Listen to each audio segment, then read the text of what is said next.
성경의 복음, 이게 무슨 뜻일까요? 지금 세상에 나와 있는 수많은 성경 공부 교재를 보면 모두 성경을 기본으로 해서 만들어졌습니다. 그런데 성경 그대로를 옮기기보다는 성경의 배경 아래에서 어떤 원리를 만들고 또 거기에 자기의 인간적인 지식과 생각을 가미해서 사람들을 움직이게 하는 효과는 있는 것 같습니다. 하지만 성경 그대로의 역사는 많이 일어나지 않는 것 같습니다. 그래서 100%의 성경 그대로의 어떤 원색적 복음이 정말 회복되어야 되지 않겠냐 하는 마음으로 100%의 성경 그대로의 복음, 그런 의미로 성경의 복음이라고 하는 표현을 사용했습니다. 시간이 갈수록 목사님, 선교사님들을 비롯해서 많은 크리스찬들이 복음을 너무 기초로 하고 생각하는 것 같습니다. 이게 전 세계가 동일합니다. 초신자 때 다 떼는 정도로 생각하고요. 새신자 초청잔치 할 때, 또 전도에서 영접시킬 때 하는 정도로 이 복음을 취급하는 느낌을 지울 수가 없습니다. 마치 어떤 느낌이냐면요. 우리 군대 용어로 상급자가 하급자한테 너 저기 귀퉁이에 가서 찌그러져 있어 이렇게 표현하잖아요. 마치 우리 예수님을 그런 취급을 하고 있지 않나 이런 생각이 들 정도예요. 그런데 복음이 뭐냐고 물어보면요. 참 대답들이 다양하십니다. 성경이 전하는 복음은 진리이고 진리는 하나인데 왜 그렇게 복음에 대해서 다양한 대답들이 나올 수 있을까? 성경이 복음이다. 말씀이 복음이다. 십자가의 속죄와 부활이 복음이다. 사랑 자체가 복음이다. 예수님이 복음이다. 대답들이 참 다양합니다. 다 비슷하게 맞는 것 같은데 확실한 하나의 초점이 부족한 것 같습니다. 복음의 내용에 대한 부분적이고 파편적인 이해 때문에 신앙생활이 선명하지 않고 그래서 신앙의 목적과 방향도 분명하지 않은 것 같습니다. 교회 생활하면서 위로받고 일주일에 한두 번 목사님의 유익한 설교 말씀으로 마음을 채우고 성도들 교제 나누면서 또 내 비즈니스에도 좀 보탬이 되게 하고 유익한 또 문화생활을 통해서 지성인으로서 욕구도 채우고 마치 그런 종교인 같은 신앙생활로 갈수록 우리 신앙이 변질되고 있지 않는가 심히 염려가 됩니다. 여러분 돋보기의 초점, 그 초점이 맞아야 종이나 나무를 태우는 강력한 힘을 발휘하잖아요. 복음에 대한 하나님의 초점이 분명할 때, 복음에 대한 하나의 초점이 분명할 때 그 복음이 강력한 힘을 발휘하고 생명을 살려낼 수 있다고 생각합니다. 어떤 분들은 성경 말씀이 복음이다 이렇게 말씀합니다. 비슷합니다. 그러나 성경은요 복음을 담은 그릇과 같은 것이지 복음 자체가 아니죠. 성경 말씀도 저자이신 하나님의 기록 의도와 목적이 분명히 있습니다. 하나님의 의도와 목적은 분명합니다. 한마디로 성경에 기록된 복음을 알고 믿고 그 영혼육이 온전하게 구원받는 것입니다. 그럼 이 복음이 뭘까? 내 인생 전부를 걸어도 아깝지 않고 이것 때문에 살다가 이것 때문에 죽을 수 있는 그 복음이 대체 뭐냐 하는 거죠. 저는 40년 신앙생활을 지금까지 해왔습니다. 신학 공부도 할 만큼 했고 목사 선교사로서 성경도 가르치고 설교하고 누구에게 대지지 않을 만큼 나름 성경 말씀도 잘 알고 있다고 생각하고 또 저 훈련을 바울 선교에서 받았는데 14개월 합숙을 하는데요. 제가 공부하는 과정이나 시간으로 계산해 보니까 우리 신학대학 4년 공부한 것 이상의 투자를 했더라고요. 그래서 명실공히 이 분야에서 저 나름대로 프로페셔널이라고 생각합니다. 그런 저에게 누군가가 복음이 뭐냐고 물어본다고 하면 아마도 저 또한 굉장히 기분이 나빴을 거예요. 그런데 성경 전체가 말씀하고 있는 복음을 한마디로 이야기해 보라고 했을 때 과연 나는 이것을 명확하게 정의할 수 있었을까? 네, 제가 이 성경의 복음을 만나기 전까지 사실 그러했다고 자신을 하지 못합니다. 마치 모자이크 퍼즐 조각을 완벽하게 완성해야 하는데 그렇게 하지 못한 채 목회 선교 사역을 해왔던 것을 솔직히 고백합니다. 이 복음이 선명하지 않으니까 전하는 메시지가 초점이 없어요. 방향이 없습니다. 이번 주는 무슨 주제로 무슨 설교를 할까? 어떻게 멋진 말, 재밌는 예화로 웃기고 울리는 명설교를 할까? 그런 고민을 할 때가 솔직히 많았어요. 그래도 설교가 나오지 않으면요. 부끄럽습니다. 유명 목회자들 설교를 인터넷에서 검색해서 짜집기 해가지고 설교했던 적도 꽤 많았던 것 같습니다. 성경의 진리, 성경의 복음만을 전해야 될 하나님의 종 목사인 제가 이런 짓을 하고 있었어요. 성경을 기록하신 원저자이신 하나님의 원래 목적보다도 내 관점, 내 사상, 나의 신앙체험, 간증 이런 것이 더 중요했다는 거죠. 우리는 크리스찬으로서 목사 선교사로서 사실 복음에 목숨을 걸어야 하는 사람들인데 내가 목숨 걸어야 할 복음이 선명하지 않다고 하면 과연 목숨을 걸 수 있겠느냐, 그런 이야기죠. 그런데 저만 그랬던 것이 아니라 많은 기독교인들이 그러하리라 저는 추측합니다. 목사님, 선교사님들도 예의는 아니라고 생각됩니다. 하물며 성도들은 오죽하겠느냐 하는 것이죠. 그래도 그나마 성경의 원문의 원뜻에 잘 맞게 설교하면 다행인데 내가 가지고 있는 철학, 사상, 세상 지식 이런 것들을 조합시켜서 말씀에다가 갖다 붙여서 가르쳤던 과거의 나의 모습을 돌아보면 참 한심하다, 이런 생각을 합니다. 이럴 때 저를 돌아보아도 성경이 말씀하고 계시는 원색적 복음을 전하기보다 누룩을 섞듯이 다른 것들을 섞어서 변질시키는 그 다른 복음, 다른 예수를 전할 때가 많았다는 것을 이 시간을 빌어서 참 회개를 합니다. 그러면 성경에 보면 진짜 복음이 아닌 거짓 복음에 대해서 이야기하고 있습니다. 네, 갈라디아서 1장 6절에서 9절을 보면요, 같이 읽습니다.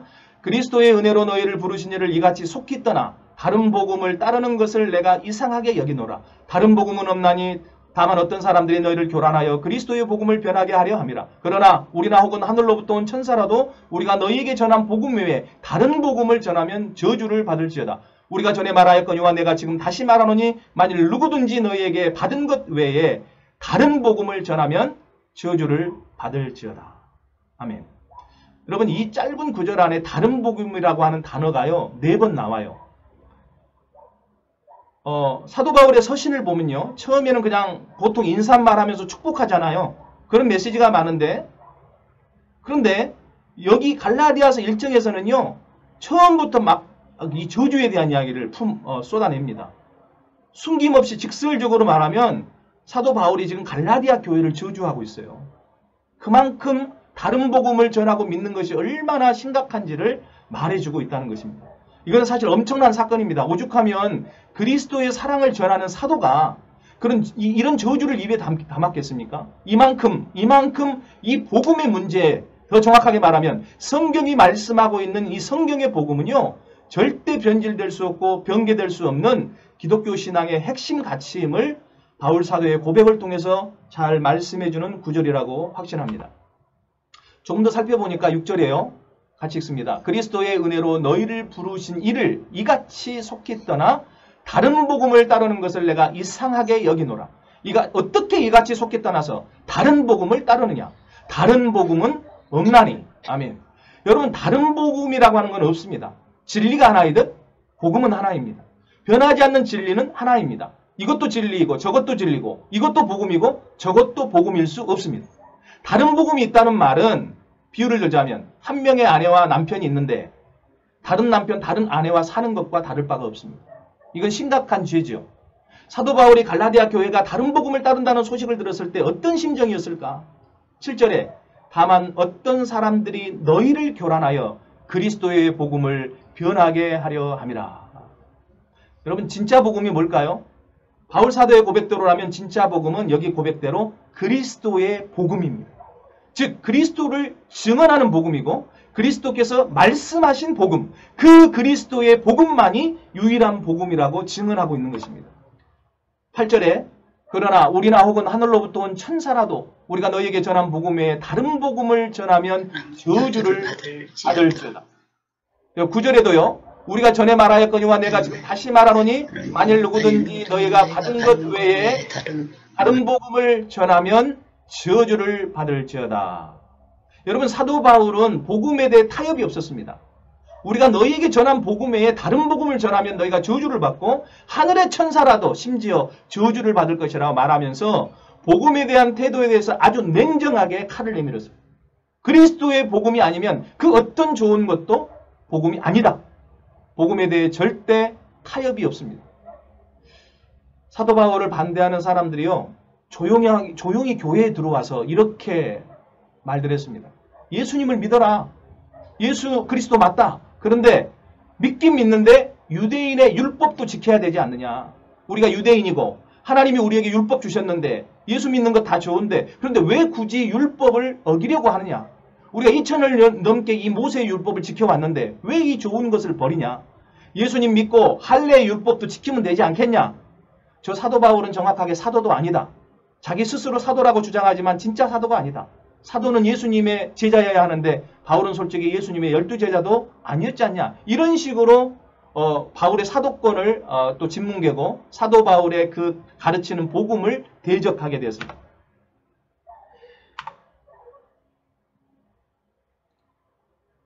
이렇게 바울을 반대하면서 그리스도의 은혜의 복음 외에 율법까지 다시 지켜야 한다고 하는 이야기를 하는 거예요. 이거를 두고 사도 바울이 아주 강하게 말하고 있습니다. 다른 복음을 이야기할 때 여러분 잘 이해하셔야 될 것은 지금 여기서 이야기하는 게 불교나 이슬람의 교리 이걸 말하는 게 아닙니다. 다른 이상한 종교 교리를 이야기하는 것이 아닙니다. 성경 이야기하고 있고요. 율법 이야기를 하고 있습니다. 우리가 볼 때 상식적인 선에서 벗어난 이야기를 하고 있는 것이 아닙니다. 그런데도 사도 바울은 이것에 대해 타협이 없습니다. 우리가 전한 복음 외에 다른 것 말하면 저주를 받을지어다. 제가 볼 때 중요한 것은요. 그 시대 갈라디아 교회 상태보다 오늘날 우리 시대의 교회를 대면한다고 할 때 그 갈라디아 교회보다 지금 우리 시대 교회가 과연 더 칭찬받을 수 있는 교회인가? 아니면 더 심각한가? 생각해 볼 필요가 있습니다.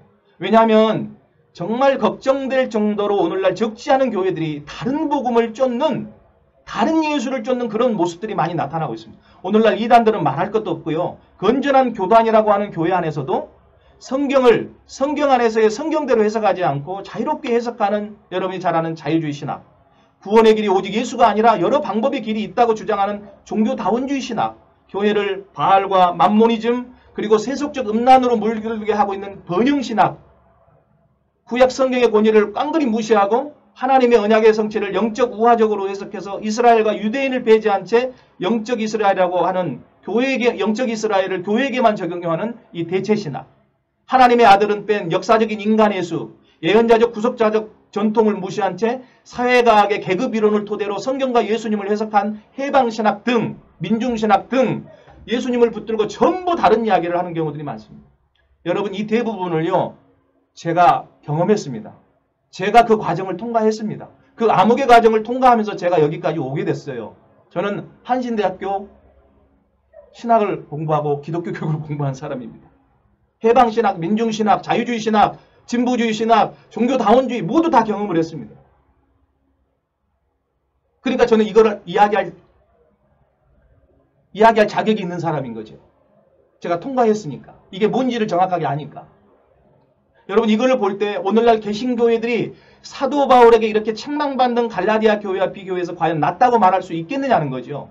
오늘날 바울이 우리 시대의 교회를 보고 칭찬할 수 있겠느냐는 거죠. 바울은 둘 중에 하나였습니다. 내가 너희에게 전한 복음 가운데만 너희가 머물고 있느냐 아니면 내가 전한 복음 외에 다른 복음도 받아들이고 있느냐 둘 중에 하나입니다. 만약에 우리가 후자라고 하면요. 바울의 말대로 하면 우리는 저주를 받을 자가 되는 것입니다. 복음은 사실 이 정도로 굉장히 예민하고 중요한 이야기입니다. 그런데 우리는 어떻게 된 건지 전 세계 대부분 교회가 복음을 너무 쉽게 너무나 가치 없게 정말 복음이 이런 표현 죄송합니다. 마치 쓰레기통에 버려지고 있는 듯한 느낌이요. 너무나 기초가 너무 중요한데 기초기 때문에 너무 저쪽으로 제껴버리는 심지어 더 무서운 것은 우리가 복음을 다 알고 있다고 생각하는 겁니다.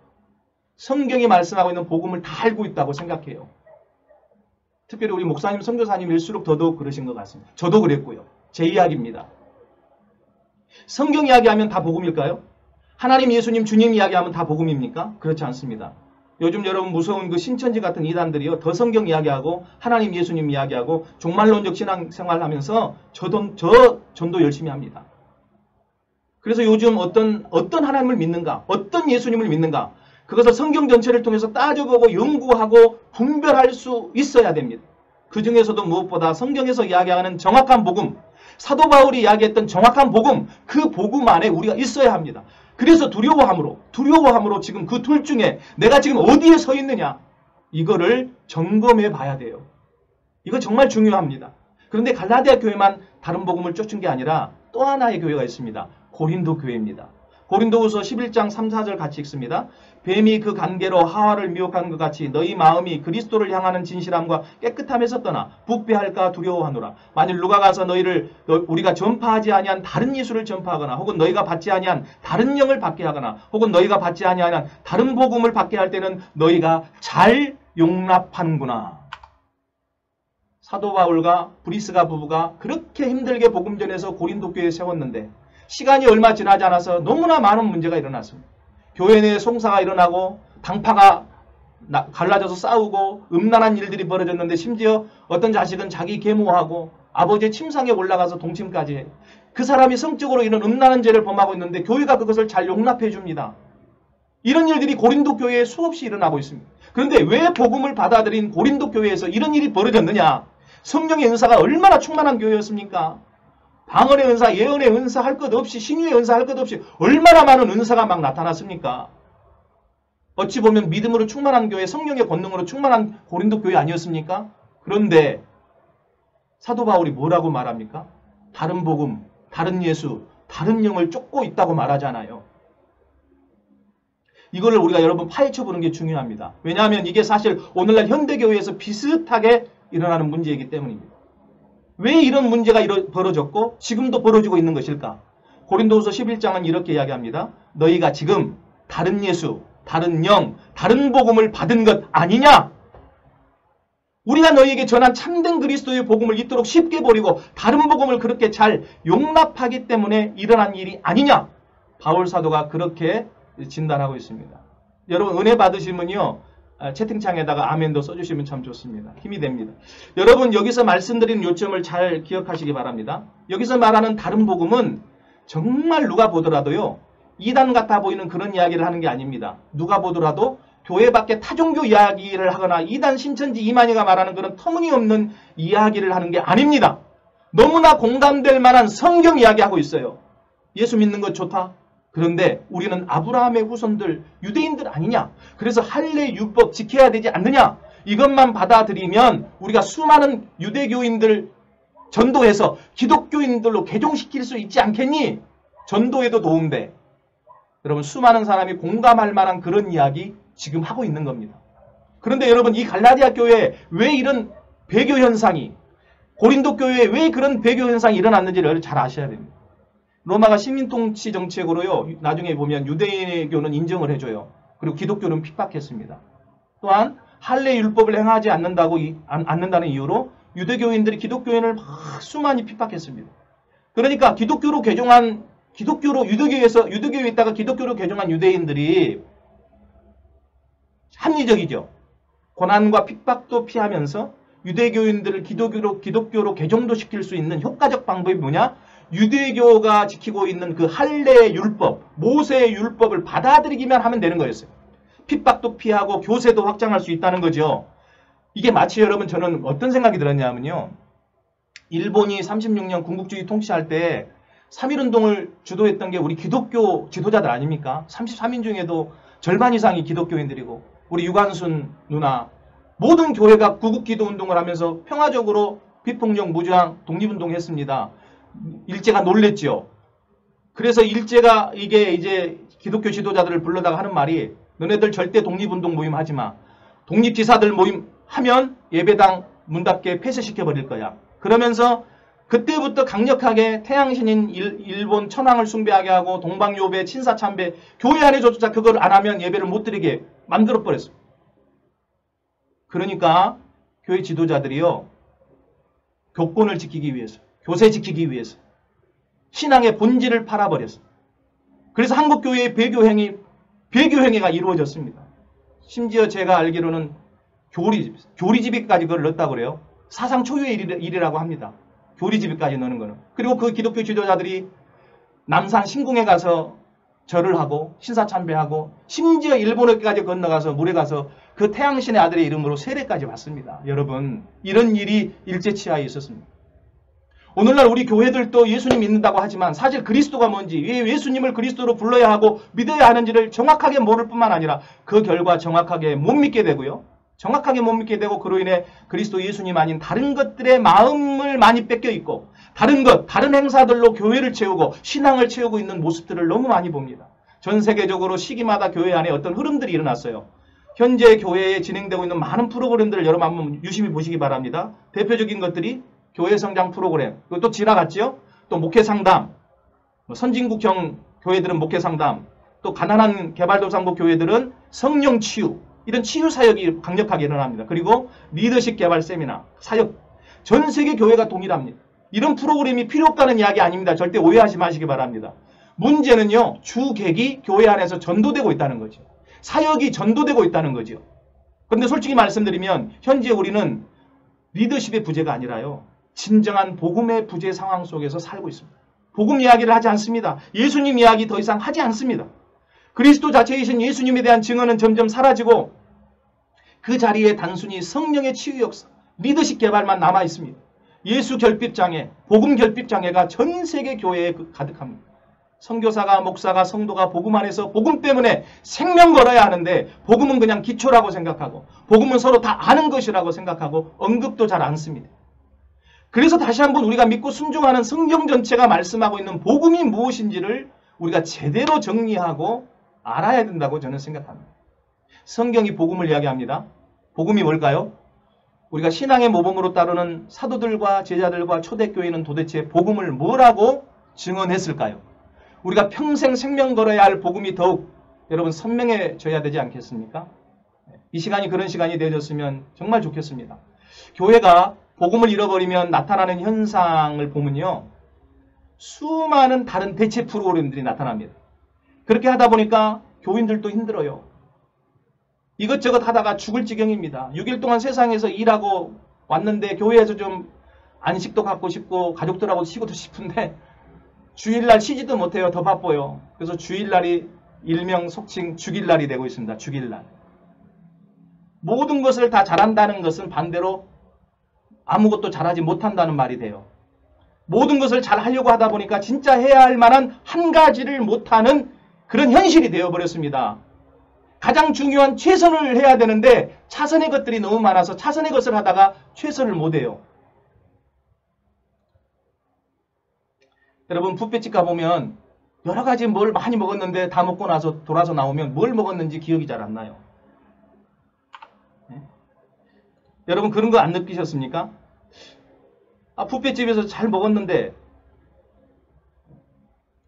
뭘 먹었는지 좀 기억이 안 나.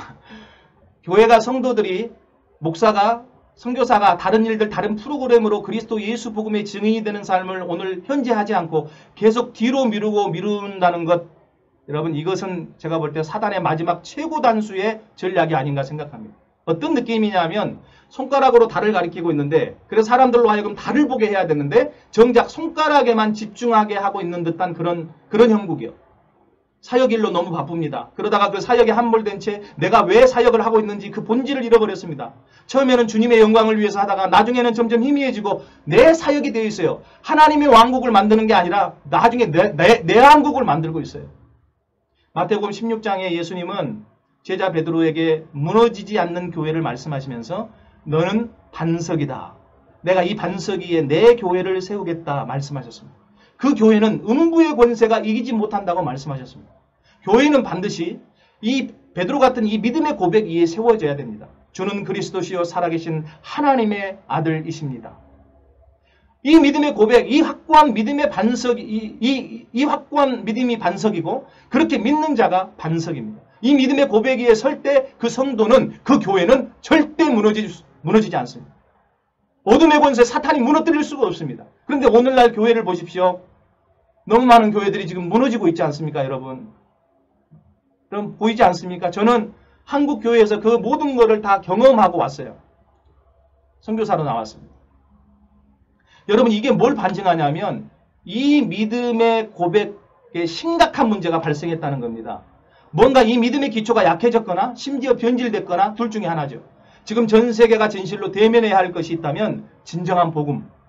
하나님께서 성경 전체를 통해서 계시하신 성경의 복음 앞에 나 자신을 대면시켜야 됩니다. 수많은 사람이 복음을 알고 있다고 하는데 복음을 말해보라고 이야기하면 자기 입으로 선명하게 이야기하지 못한다는 그런 이야기는 이 복음이 자기 것으로 자기 믿음으로 체화되지도 못했고 내면화되지도 못했다는 그것을 말해줍니다. 그것은 그 복음이 내 복음이 아니라는 거죠. 자기 복음이 아니기 때문에 복음을 대충 이야기해놓고 뭔가 다른 것으로 때우려고 하는 것입니다. 갈라디아서는 예수님이 십자가 지시고 부활하시고 승천하신 후에 약 30년 안 되어져서 쓰여진 것입니다. 무슨 말이냐 하면 예수님 죽음과 부활 승천 후 채 30년 만에 이런 일이 벌어졌다는 거예요. 30년이 가기도 전에 이런 일이 벌어졌다는 겁니다. 고린도 교회 또한 그렇게 오랜 시간이 지난 것이 아닙니다. 정말 짧은 시간에 다른 복음에 사로잡힌 거지요. 다른 말로 그만큼 사탄은 이 복음을 공격합니다. 정말 이 사경회가 얼마나 귀한지요. 작년 12월 달부터 준비해서 1월, 2월, 3월 했는데 얼마나 방해와 공격을 많이 받았는지 모릅니다. 다른 것 할 때는 방해가 없어요. 그런데 이상하게 예수님이 그리스도란 이 복음 증거하는 이 사경회 뿐인데 이거 하는데 방해를 그렇게 많이 받았습니다. 여러분 다 경험하셨겠지만 본질적이고 가장 중요한 복음 사역을 하려고 하면 사단이 기가 막히게 합니다. 그리고 방해 놓습니다. 분명합니다. 그럴 때는요. 여러분 이렇게 생각하셔야 돼요. 야 죽을 맛이다 이러면 안 되고요. 이야 이게 진짜구나. 정말 은혜가 되겠구나. 야 정말 주님이 이거 기뻐하시는구나. 여러분 이단적 사설 성경에서 어긋난 이단 아닌데 이런 현상이 발생하면 우리 그렇게 생각해야 됩니다. 길가에 뿌려진 복음의 씨앗을 사탄은 새가 와서 바로 낚아채 가듯이요. 우리에게 복음을 빼앗아가고 전 세계가 복음을 모르게 하고 그러면서 복음을 잃어버렸어요. 근데 복음을 잃었는데 더 기가 막힌 거는 복음을 알고 있다고 믿게 하는 거예요. 그런 착각 속에 있게끔 우리를 빠뜨린다는 거죠. 그렇기 때문에 우리는 다시 한번 복음 앞에 서야 되고 복음이 무엇인지를 제대로 정의해야 될 것 같습니다. 갈라디아서 1장 6, 9절에서 읽었듯이 사도 바울이 내가 너희에게 전한 복음이라고 표현했습니다. 그러면 도대체 사도 바울이 전한 복음이 무엇일까요? 로마서 1장 2절에서 4절 같이 읽습니다. 시작. 이 복음은 하나님이 선지자를 통하여 그의 아들에 관하여 성경에 미리 약속하신 것이라. 그의 아들에 관하여 말하면 육신으로는 다윗을 통해서 나셨고 성결의 영으로는 죽은 자들 가운데서 부활하사 능력으로 하나님의 아들로 선포되셨으니 곧 우리 주 예수 그리스도이시니라. 아멘. 여러분 이 구절 한마디로 정리하면 빨간 글씨만 읽어보세요. 이 복음은 우리 주 예수 그리스도시니라. 아멘. 이게 사도 바울이 증언하고 있었던 성경의 복음이었습니다. 하지만 여러분 로마 교회의 이 편지를 쓸 때 이 배경은요 불신자들에게 쓴 게 아니고요 교회 안에 있는 사람들에게 쓴 겁니다. 사도 바울이 왜 굳이 예수님 믿고 있는 로마 교회에 이 편지를 썼을까? 사도행전 9장 22절을 보면 사도 바울이 다메섹 도상에서 예수님을 만나고 난 후에 회심을 하자마자 바로 전한 복음의 내용이 나오는데요. 한번 보겠습니다. 같이 읽습니다.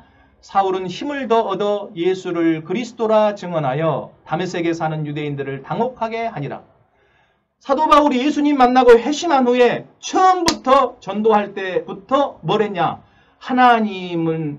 예수님이 바로 그리스도라. 하나님의 아들이다. 이걸 증언했어요. 중요한 것은 이 복음은 사도 바울이 그때만 전한 게 아니라 가슴이 뜨거워졌을 때 주님 만났을 때만 전한 게 아니라 초지일간 죽을 때까지 순교할 때까지 그가 전했던 복음이었습니다. 여러분 신학자마다 의견이 좀 다르지만 사도행전 9장, 사도행전 17장 요 두 사이에는 15년에서 약 20년 정도의 갭이 있다고 합니다. 그 20년 동안 변함없이 사도 바울이 증언했던 복음을 여러분 한번 보십시오. 자, 사도행전 9장에서도 그렇게 증언했지만 다메섹에 가서도 사도행전 20년이 지난 사도행전 17장 2, 3절을 한번 보죠. 같이 읽습니다. 바울이 자기의 관례대로 그들에게로 들어가서 새 안식일에 성경을 가지고 강론하며 뜻을 풀어 그리스도가 해를 받고 죽은 자 가운데서 다시 살아나야 할 것을 증언하고 이르되 내가 너희에게 전하는 이 예수가 곧 그리스도라 하니. 아멘. 사울이 처음 회심했을 때 증언했던 사도행전 9장 22절에서도 성경 전체를 통해 더욱 풍성하게 계시된 그리스도의 풍성함을 깨달은 지 20년이 지난 후에도 사도 바울이 사도행전 17장 3절에서 전했던 성경 복음의 증언은 오직 한 가지, 예수가 그리스도라는 것이었습니다. 여러분과 저는 어땠을까요? 20년 전 설교 메시지, 지금의 메시지 어떻게 바뀔까요? 아마 그 설교집을 모아놨다면 아마 좀 기가 막힐 것 같아요. 제 설교를 본다면 그때 20년 전의 설교와 지금의 설교 초점도 없고 이것 전했다 저것 전했다. 예. 아마 또 내 자신이 받은 은혜와 관심이 또 다양하기 때문에 그때 받았던 은혜를 아마 간증하고 전하지 않았을까. 그러나 우리는요 만왕의 왕이신 하나님의 메신저입니다. 그렇게 세움받은 사역자들입니다. 메신저 역할이 뭡니까? 메신저를 보낸 왕의 뜻을 한 글자도 빠짐없이 그대로 읽고 전달하는 겁니다. 자기 생각을 추가하지 않고.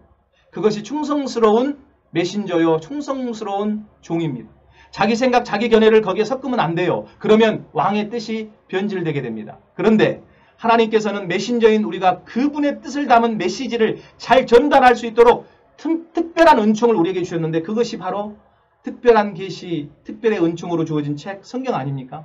그런데 이 성경을 통해서 성경의 저자이신 하나님이 무엇을 전달하시려고 하셨는지 그걸 우리가 간파해야 됩니다. 여러분, 신구약 성경 전체를 통해서 하나님이 전달하시려고 하는 것은요, 오직 한 가지였습니다. 구약 전체를 통해서 이 세상에 오실 메시아 그리스도에 대해서, 신약 복음서를 통해서는 약속대로 이 세상에 오신 하나님의 아들 메시아 그리스도에 관해서, 사도행전부터 요한계시록까지는 부활 승천 이후 다시 이 세상에 재림하실 메시아 그리스도에 대해서 증언하고 있습니다. 즉 메시아 그리스도, 예수님 이야기가 신구약 전체의 이야기라는 겁니다. 여러분, 우리는 성경 기록의 목적을 분명히 알아야 됩니다. 이걸 명확하게 알지 못하면 신앙 인생의 방향도, 목회 방향도, 선교 방향도 제대로 잡을 수 없습니다. 설교도, 메시지도 방향을 잡지 못하고 중구난방하게 됐습니다. 마치 향방 없이 주먹을 휘두르는 것과 다를 바가 없지요. 내가 체험한 간증, 체험, 은혜 받은 것을 전하는 것이 여러분 주가 돼서는 안 됩니다. 어떻게든지 성경 전체가 증언하고 있는 메시아 그리스도를 증언해야 됩니다. 제가 4년 전인가요, 한국을 방문했다가 주일날 아침 일찍 예배인들을 위해서 서울에서 이제 차를 타고 광주로 가는 도중에 주일날 아침 새벽이니까 제가 이제 설교 방송을 듣게 됐어요.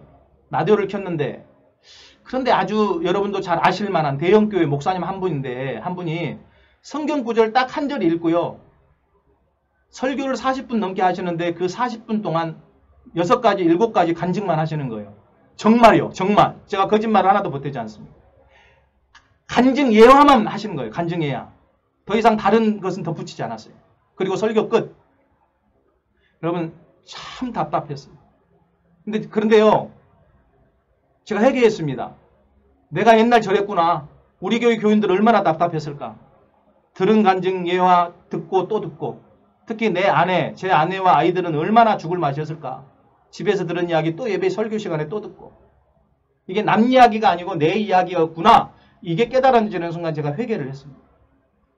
이런 식의 간증예와 신앙체험이 주를 이루는 설교 메시지들이 전 세계 교회 강단에 난무합니다. 특별히 어려운 지역에 사는 그 나라일수록 아프리카나 남미라든가 이런 데 보면 막 신비주의, 성령체험, 오직 거기에 몰입되어 있어요. 몰입되어 있습니다. 아니, 성령체험 그거 무시하는 게 아니고요. 저도 그런 거 다 해봤거든요.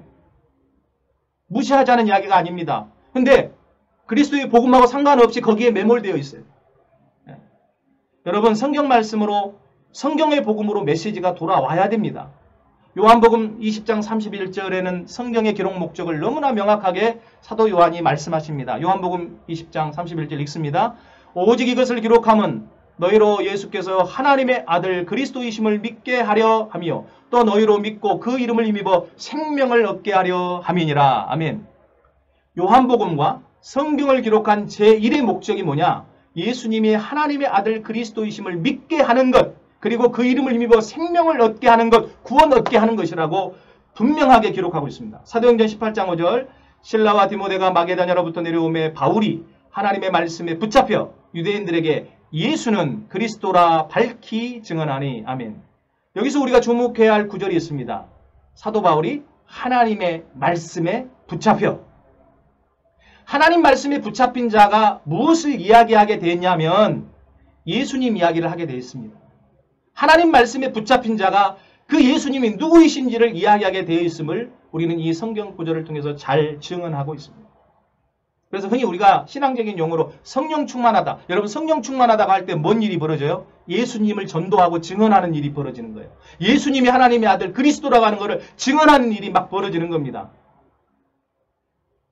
하나님 말씀에 붙잡힌 자는 예수가 그리스도이심을 자연스럽게 증언하게 되어 있습니다. 그런데 무언가 성경을 파고 연구를 하면서 정리하는데 성경을 오랫동안 연구해서 어떤 분이 내린 결론이 신앙생활의 핵심은 기도다, 금식이다, 이런 결론이 나면 뭔가 초점이 잘못된 것 같습니다. 기도나 금식 절대 필요합니다. 우리가 경건한 신앙생활을 잘하기 위해서 유익합니다. 그러나 이것은 그런 경건생활을 위한 방편이 되는 것이지, 신앙생활의 방편이 되는 거지 신앙생활의 근본적 목적이나 방향이 돼서는 안 됩니다. 성경을 오랫동안 연구해놓고 내놓은 결론이 전부 다른 결론입니다. 생태주의자 예수, 여성신학, 하나님 어머니, 해방신학, 민중이 곧 하나님입니다. 제가 이거 다 겪었다니까요. 그리고 무슨 원리들을 그렇게 또 많이 만들어냅니다. 그렇게 하면 할수록 힘들어지는 것이 신앙생활처럼 보입니다. 배워도 끝이 없습니다. 이번에는 또 무슨 세미나, 다음에는 또 무슨 프로그램, 예? 등등. 세미나에 가서 배울 때는 정말 가슴 뜨거워서 돌아와요. 저도 시골교회에 있으면서. 유명한 목사님들 그 교회 부흥시킨 이 성장 프로그램, 전도 프로그램 듣고 오면 너무 가슴 뜨거워서 교회 딱 도착했는데 절망이 더 커요. 왜? 우리 교회는 그럴 만한 환경도, 돈도, 재정도, 사람도 없어요. 그러니까 세미나 갔다가 은혜 받고 와가지고는 더 절망에 빠지고 더 시험에 빠졌어요. 그런데 이런 세미나의 대부분이요. 내 교회 부흥, 내 교인 숫자를 어떻게 늘릴 것인가에만 초점이 맞추어져 있어요. 뭔가 성경의 복음 증언하는 본질과 방향과는 초점이 맞지 않습니다. 그래서 얼마 전에 제가 한국에 있는 농촌교회 목사님하고 잠깐 이야기하는데 교회가 분쟁이 나가서 다른 교회가 또 하나 옆에 있어요. 조그마한 마을 안에 교회가 2개인 거예요. 그러니까 전도를 못 하겠대요. 싸울까봐, 교인 뺏기 할까봐. 그래서 제가 말씀드렸죠. 목사님, 전도의 방향을 바꾸세요. 전도가 내 교인 만들려고 하는 것에 초점을 맞추면 싸움밖에 안 납니다. 그러나 예수님이 그리스도라고 하는 것을 증언하면 그게 네 교회 내 교회 따지겠습니까? 그냥 증언하면 되는 거지요. 이게 전도지요. 그러니까 무슨 말씀인지 이해하시더라고요. 여러분, 우리가 이렇게 살다가는요, 세계복음화 영영 물 건너갑니다. 오해하지 마시기 바랍니다. 누구 다른 사람 이야기하는 거 아니고요. 바로 제 과거 이야기였습니다. 회개하는 마음으로 이렇게 여러분 앞에 고백하고 있는 것입니다. 영적 지도자인 목사 선교사가 선명한 복음의 내용, 방향, 방법을 알지 못하면 따라오는 제자들, 성도들 또한 마찬가지입니다. 목적과 방향이 선명하지 않는데 열심히만 하면 되는 게 아니잖아요. 열심히 하다가 잘못된 방향으로 가면 어떻게 해요? 지금 사도 바울이 내가 너희에게 전한 복음 외에 다른 복음을 전하면 저주를 받을 것이라고 이야기하잖아요. 그러면 도대체 사도 바울이 무슨 이야기를 했냐? 그걸 사도 바울의 서신서 전체의 가장 핵심적 내용을 지금 우리가 살펴본 겁니다. 지어낸 이야기 아니고 그냥 한 구절 끄집어내서 확대해서 해석한 것이 아닙니다. 사도 바울은 학문과 철학과 언어에 능통했던 자였습니다. 신앙적으로도 아주 경건한 바리새파 중에 바리새였습니다. 그런 그가 성경, 즉 당시 구약의 율법서 선지자들의 글과 시편에 얼마나 능통했겠습니까? 유대인들 보세요. 성인식을 치를 때 모세오경 달달달 외워야 성인식 통과시키잖아요. 그런 유대인들인데 영적인 눈이 열리지 않고 계시가 드러나지 않으니까 예수님을 그렇도록 기다리던 메시아 그리스도로 알지 못하고 결국 십자가에 못 박여 죽이지 않습니까? 사울도 마찬가지였지만 여러분, 주님 만나고 영적인 눈이 열리자 그 모든 성경 말씀이 깨달아졌습니다.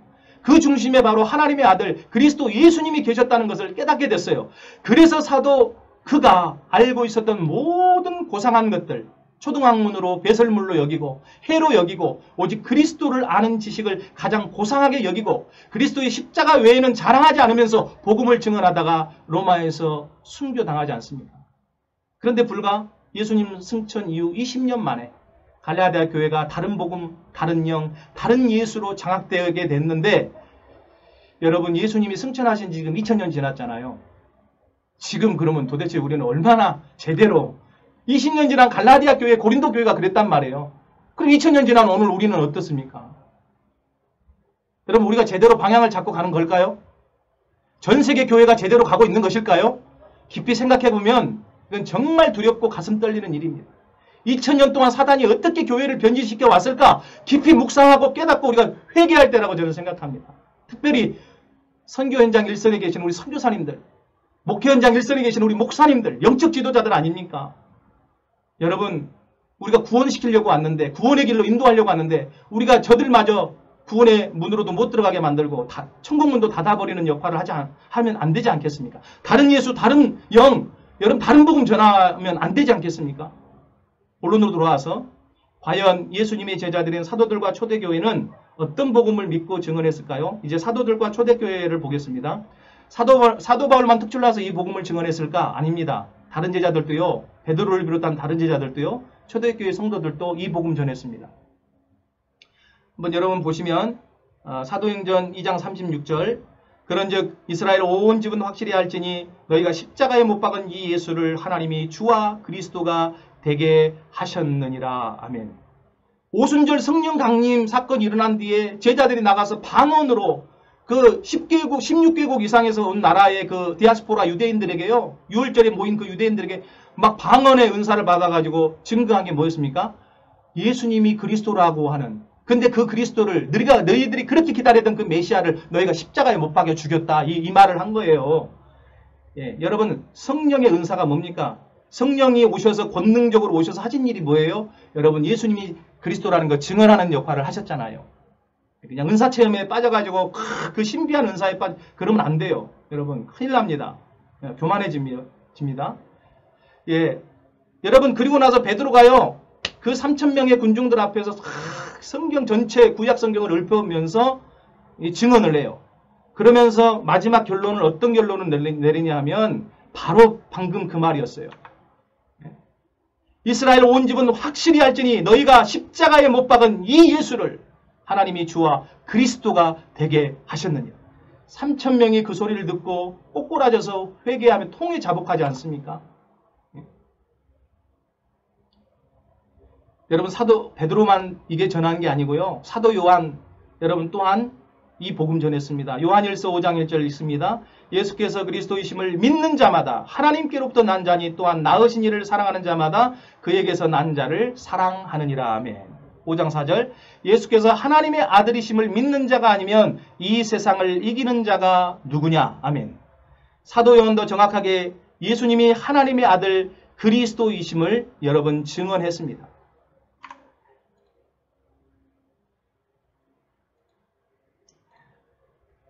또 사도행전 5장 42절 같이 있습니다. 그들이 날마다 성전에 있든지 집에 있든지 예수는 그리스도라고 가르치기와 전도하기를 그치지 아니하니라. 사도 바울의 메시지, 사도 베드로의 메시지, 사도 요한의 메시지, 사도들의 메시지가 다 하나였습니다. 사도들의 가르침과 전도의 메시지는 오직 하나, 예수는 하나님의 아들 그리스도, 이거였습니다. 그럼 사도들에게 복음을 전해들은 초대교회 성도들은 어땠을까? 사도행전 18장 24절 28절 읽습니다. 24절 먼저 읽습니다. 알렉산드리아에서 난 아볼로라 하는 유대인이 에베소에 이르니 이 사람은 언변이 좁고 성경에 능통한 자라. 그가 일찍이 주의 도를 배워 열심히 예수에 관한 것을 자세히 말하며 가르치나 요한의 세례만 알 따름이라. 아볼로라는 학자가 나오죠. 아볼로는 성경에 능통한 학자였습니다. 그러나 예수님에 대해 정확히 알지 못했습니다. 예수님의 불세례, 성령 세례에 대해서 알지 못했습니다. 그때 브리스가 부부가 등장하죠. 예, 브리스가 부부에 대한 이야기입니다. 있습니다. 그가 해당해서 담대히 말하기를 시작하거늘 브리스길라와 아굴라가 듣고 데려다가 하나님의 도를 더 정확하게 풀어 이르더라. 아볼로가 아가야로 건너가고자 하므로 형제들이 그를 격려하며 제자들에게 편지를 써 영접하라 했더니 그가 가며 은혜로 말미암아 믿는 자들에게 많은 유익을 주니 이는 성경으로서 예수는 그리스도라고 증언하여 공중 앞에서 힘있게 유대인의 말을 이김이르라. 아멘. 훗날 바울과 어깨를 겨룰 만한 초대교회의 리더 역할을 감당했던 아볼로였지만요, 사도행전 18장 24절에서의 아볼로는 예수님이 그리스도라는 확신과 믿음에 거하지 못했던 것 같습니다. 그런데 26절에 브리스가 부부가 그에게 하나님의 도를 더 정확하게 풀어줬어요. 그러니까 그의 눈이 열렸습니다. 깨달아졌습니다. 그래서 예수님이 유대인들이 그렇게 기다리던 메시아 그리스도인 것을 믿음으로 받아들이고 28절에 뭐라고 말합니까? 예수님을 유대인들에게 예수님을 그리스도라고 증언해서 그 힘있게 유대인들의 말을 이겼습니다. 이때 아볼로에게 사도 바울의 제자이자 초대교회 평신도인 이 브리스가 부부가 그에게 그리스도의 복음을 전했습니다. 이 브리스가 부부도 사도 바울에게 배운 그대로 했고 초대교회의 다른 제자들도 예수님의 제자들인 사도들에게 배운 대로 했고 예수님의 제자들은 스승인 예수님께 듣고 보고 배운 대로 했습니다. 사도 바울도 사도들과 제자들도 초대교회 성도들도 예외 없이 오직 한 가지 복음만을 증언했습니다. 그들이 전한 복음은 오직 한 가지, 바로 예수님이 그리스도시요 살아계신 하나님의 아들이시다, 이거였습니다. 이들이 예수가 메시아 그리스도라고 근거 삼았던 유일한 책은 성경이죠.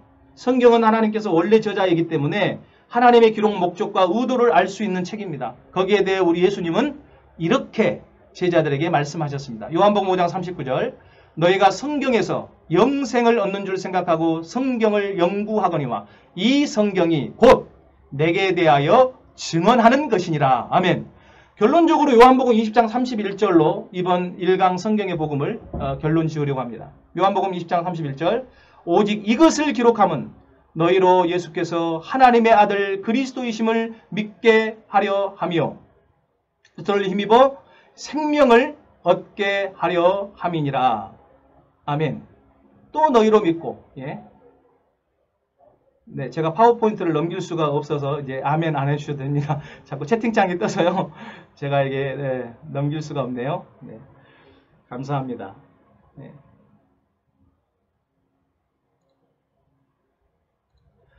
마지막으로 이제 정리하겠습니다. 성경은 하나님께서 성령에 감동된 사람들을 통해 기록하게 하셨습니다. 그러므로 성경의 원저자는 하나님 한 분이십니다. 모든 책에는 저자의 분명한 기록 의도와 목적이 있습니다. 하나님의 성경 기록의 목적은 오직 하나입니다. 예수님이 요한복음 5장 39절에서 말씀하신 대로 죄로 타락한 인류가 성경을 연구하고 믿어서 영생과 구원을 얻을 수 있도록 기록되었습니다. 그런데 이 성경에는 죄악 가운데 있는 인류에게 구원을 베풀고 영생을 줄 수 있는 유일한 분이 누구라고 증언합니까? 메시아 그리스도라고 증언하고 있습니다. 그렇다면 그 메시아 그리스도가 누구십니까? 바로 예수님 한 분이십니다. 그러므로 성경은 메시아 그리스도 예수님을 증언하는 책이고 성경의 복음은 죄인인 우리 인류에게 참 구원과 영생을 주시는 분이 메시아 그리스도 예수님이라는 것입니다. 이제 앞으로 증언되어질 금요일까지 증언되어질 마지막 이 나머지 그 성경의 복음, 성경의 전도 11강의를 통해서 이 성경의 복음이신 그리스도 예수님을 더욱 깊고 정확하게 알아가고 믿어지는 그런 놀라운 하나님의 계시가 저와 여러분들 가운데 더욱 열려질 수 있기를 소망해 봅니다. 기도하겠습니다. 거룩하신 하나님 감사합니다. 네. 오직 예수님만이 그리스도시요 살아계신 하나님의 아들이신 이 유일한 복음, 예수님이 친히 증거하셨고 예수님의 12제자가 증거했고 다른 제자들이 증거했고 사도 바울이 증거했고 초대교회가 오직 목숨 걸고 살아내면서 오직 성전에 있을 때마다 성전에 있을 때든지 집에서 집으로 다닐 때든지 날마다 오직 예수님이 그리스도이심을 증언했던 그 복음, 순교하기까지 전했던 그 복음만 전하는 당신의 종들이 되게 하옵소서. 예수님의 이름으로 기도하옵나이다. 아멘.